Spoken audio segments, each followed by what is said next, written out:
So hi friends, welcome to ఇంటి వంట. ఇవాల్టి రెసిపీ వచ్చేసి సేమియా పాయసం అండి. మనకి పండగలప్పుడు కానివ్వండి, లేకపోతే ఏదైనా స్పెషల్ ఒకేషన్ అప్పుడు మనకి గుర్తొచ్చే ఫస్ట్ స్వీట్ రెసిపీ అన్నమాట. కొన్ని టిప్స్ అండ్ ట్రిక్స్తో పాటు నేను మీకు చెప్పబోతున్నాను. చల్లారక కూడా మనకి పర్ఫెక్ట్ కన్సిస్టెన్సీలో అనేది ఈ సేమియా పాయసం ఉంటుంది. మరి నేను చెప్పే ప్రాసెస్లో తప్పకుండా ట్రై చేయండి. మరి ఆలస్యం చేయకుండా వెంటనే ప్రాసెస్లోకి వెళ్ళిపోదాం పదండి. ముందుగా స్టవ్ ఆన్ చేసుకొని ఒక కడాయి పెట్టుకొని అందులోకి 1 టేబుల్ స్పూన్ వరకు నెయ్యిని తీసుకొని బాగా కరిగించుకోండి. అది నెయ్యి కరిగాక ఇందులోకి 1 టేబుల్ స్పూన్ వరకు కిస్మిస్ని తీసుకొని బాగా ఫ్రై చేసుకోండి. కిస్మిస్ బాగా ఫ్రై అయ్యాక ఇందులోకి 1 కప్పు వరకు సేమియాని తీసుకొని బాగా ఫ్రై చేసుకోండి. గోల్డెన్ బ్రౌన్ కలర్ వచ్చేంత వరకు కూడా చూడండి, ఈ విధంగా రావాలి.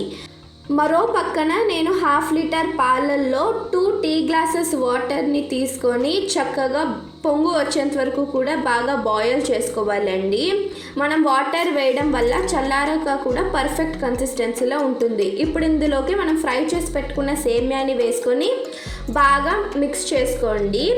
చూడండి, కన్సిస్టెన్సీ అనేది ఈ విధంగా ఉండాలి. ఇది పర్ఫెక్ట్ కన్సిస్టెన్సీ. ఇప్పుడు ఇందులోకి 3 యాలకుల్ని వేసుకోండి మంచి ఫ్లేవర్ కోసం. అలాగే నేను 1.5 గరిట వరకు చక్కెరని తీసుకుంటున్నాను. మీకు మీ స్వీట్ని బట్టి వేసుకోండి. వేసిన తర్వాత 2 నిమిషాలు బాగా కుక్ చేసుకున్న తర్వాత చూడండి, ఈ విధంగా ఉండాలి మనకి కన్సిస్టెన్సీ అనేది. ఇది పర్ఫెక్ట్ కన్సిస్టెన్సీ. ఆ తర్వాత ఈ విధంగా సర్వ్ చేసుకోండి. అంతే అండి, ఎంతో టేస్టీగా ఉండే సేమియా పాయసం అనేది రెడీ అయిపోతుంది.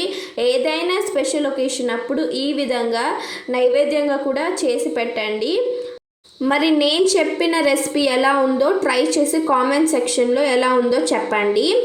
So thank you for watching. Please like, share